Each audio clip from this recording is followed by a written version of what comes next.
Okay, let's continue, and we are going to talk about the built-in data types in Python. And in Python, there are several really helpful built-in data types, and for example, like numbers, strings. Well, and for the numbers, we can do decimal numbers and the integer numbers, and you also see the 999.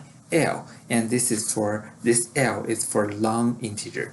Okay, and then we have strings, and when we print hello world, you are printing the hello world with quotes, right? So when you have a string with quotes, that is a string in Python, and it doesn't really matter if you're using the double quotes or single quotes, and they are all going to be considered as strings. And in addition, we have lists, we have dictionaries, we have tuples and files. Okay, for those data types, we are going to see later in this semester, but not today. And let's take a deeper dive on the different type of the numbers. We have integers, and for Python, the length of an integer is 32-bit. And if we have a number smaller in the range of the negative 2 to 31 to 2 to 31 minus 1, if we have an integer number in that range, and then that is an integer. However, you may ask, what if I have a number smaller than negative 2 to 31?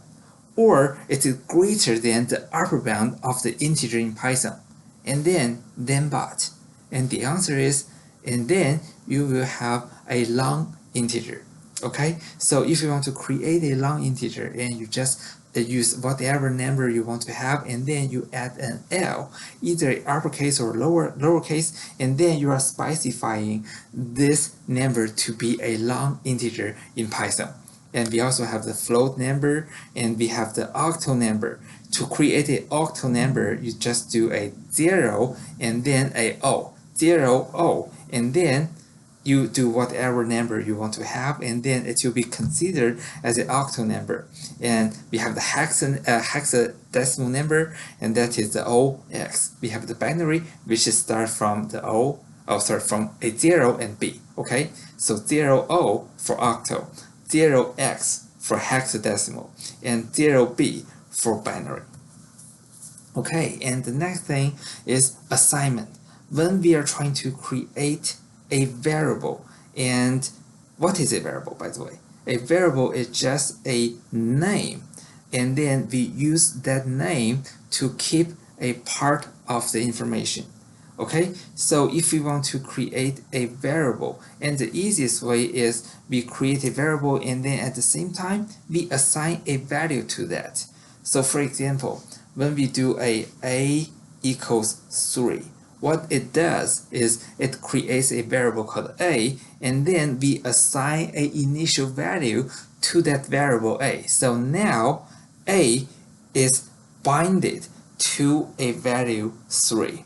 Okay, and then if we later we want to use the variable a, and then, well, the value of the variable name a will be replaced. Okay, so when we are printing the a, and then Python will interpret this line of code. Python sees there is a variable a, and then Python will replace the a with the value behind the scene, which is a 3. Okay, so by printing the a, we are not printing the name itself. We are printing the value behind the variable name a. And another cool thing is, well, in Python, this is allowed. So s equals d equals 0. So in Python, this is allowed, but in some other programming languages, this is not. Okay? So let's try something weird. What will happen if you try this line of code? You print C. So when Python is interpreting this line of code, Python will see, okay, the variable name C should be a variable name. And then, is the variable name C defined? And the answer is, it is not defined yet. So Python will give you a name error. Okay, so well, let me just go to PyCharm and try to code some of that. So I create a new project, and inside of this project I want to do a new and then Python file, and let me name it 02 in lecture coding. Okay, so I create a new file and 02 in lecture coding, and then let me try a equals 10, and then I do a print parentheses a. Okay, so remember when we do the hello world, it was like this: print quote hello world, right? So this is how we print a string. But in this case, I want to print a as a variable name. So a is not a string, so we don't need the quotes. So we just print a without quotes, and if you want to run that, and I got a 10. So why I got a 10? When Python interprets this line of code, and then Python will treat a as a variable name, and then Python will look for the value behind the variable name a, and then since we have already declared that the a has the value to be 10, and then ta-da, we do have the 10 printed, right? So let me try something else.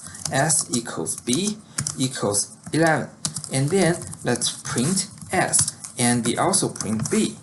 Okay, so as I said, this syntax is supported in Python, and then I'm assuming that both s and the b will receive the same value, which is 11.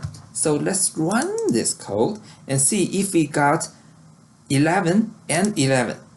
Yes, we do, right? So this means when we are assigning s equals b equals 11, 11 will be assigned to both the variable name s and the variable name b. And the last, we try to do a print c. Oops, x. Okay, x is also fine. So I'm printing x, but what do you see here? Well, even before I run this code, you see the red line here? That is, well, even without running the code, and PyCharm is able to see there's a problem in this code. And if you mouse over there, and it will tell you unresolved reference x, saying this x, that reference or that variable name is not defined. And if I run this code, and it will give me this arrow. So name arrow, name x is not defined. So even though it still runs the top part, 10, 11, 11. So for all the highlighted part, it is still runs. However, we do have trouble with the last line of the code. That is this arrow, name x is not defined. And PyCharm will also tell you it is in line 6. So this is the general process of debugging when you have some issue in your code. And number one, PyCharm might be able to tell you there could be an issue in your code. And number two, it doesn't matter PyCharm tells you or not. When you run the program, and then you will see this type of the error message, and you need to go ahead, read this type of error message, and usually you can get some useful information on what's wrong with your program. Okay, so let me come back. Okay, here are a few more operators. So mathematical operators, we have the addition, subtraction, multiplication, and division. And I want to talk about the division a little bit. You see, there's a 1/, and then we have the 2 slashes. So for the 1/, a divided by b, and that will give that will be a float point division. So a divided by b will give you a float point number. And then if you do double slashes, and then it will be a integer division or a float division. Okay, later I'm gonna write some code and show you how it works. And then remainder, a plus sign b, that is to get the remainder. And exponentiation, a powers b, that is star star. And then unary negation, if you want to take b as a negative value, say b is 10, and then negative b will give you a negative 10. Okay, so those are some of the decimal operators, and let me try something here. Okay, so I'm going to delete this line of code because this line will cause a problem, and I also want to print a separator. So let me do a hyphen, hyphen, hyphen, and then I want to repeat that for 10 times. We haven't talked about this, but what I'm trying to do is I'm going to repeat the hyphen, hyphen, hyphen for 10 times. So if I run this, and then you will have a line here. So I'm using this trick to create a separator by myself. Okay, so let me do, well, we have the A as 10 and the B as 11, right? So if we want to do print A plus B, print A minus B, and then we also want to print A multiplied by B. And then those are the things super easy. 10 plus 11 will give you 21, and then 10 minus 11 will give you a -1, and then 10 multiplied by 11 will give you a 110. So let's run this code, and 21 -1 and or 110, right? So okay, so far so good. And after that, I want to do another separator. And then, okay, let me create a C equals 10 and D equals 3. Okay, now I want to do division. So how about we do C divided by D? So if we are doing the C divided by D, and remember, by do a single slash division, that is a float division. So you are supposed to get a 3.333. And then let's do this. C floor division D, and then let's see what we get.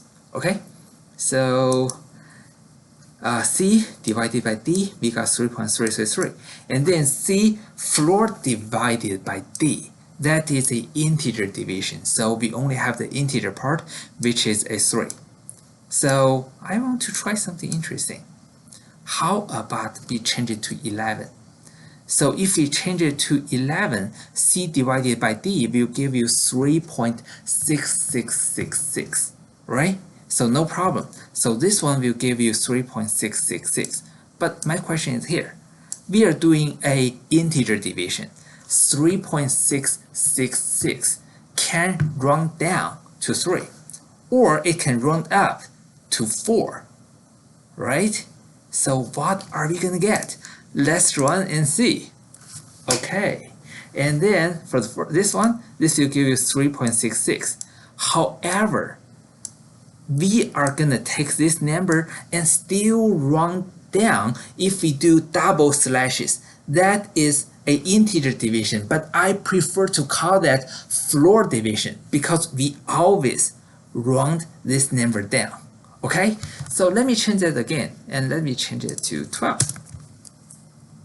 And then 12 divided by 3, you are gonna get a 4, right? But are you gonna get a 4 or a 4.0? That's my question. Let's run and see. Okay, so we are gonna get a 4.0. This means even 12 is evenly divisible by 3. By doing a single slash, you still will get a float number, which is 4.0. And then, of course, when you are doing the floor division, and then you are guaranteed to get an integer. In this case, you are going to get a 4. Okay, so let me try something else. Okay, so print. How about we do a remainder? So how about we do a C percent sign D? What does this mean? This is, we want to do C divided by D, and we want to get the remainder. Okay, so C is 12 and D is 3. So the remainder should be a 0. So let me run that. Okay, that's a 0.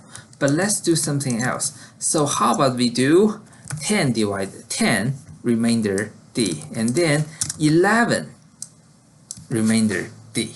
Okay, 10 divided by D, which is a 3. So we'll give you a 3 with the remainder to be 1. And 11 divided by D, which is 3, will give you 3 with the remainder as 2.